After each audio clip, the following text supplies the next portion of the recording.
Bismillahirrahmanirrahim. Assalamualaikum. We welcome you to our YouTube channel Gulab bin Zai Tech. So first of all, our first lecture is introduction of Microsoft Office. Microsoft Office is an American technology corporation. It was founded in 1975 by Paul Allen and Bill Gates. Paul Allen and Bill Gates are childhood friends, and both are interested in software and early computer programming.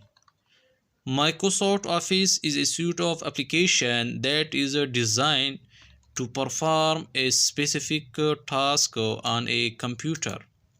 So, such as MS Word, MS Excel, MS PowerPoint, MS Access, Outlook, OneNote, Publishers, etc. So MS Office abbreviation MS Microsoft Office. It was first announced by Bill Gates on August 1, 1988. Bill Gates is the founder of MS Office.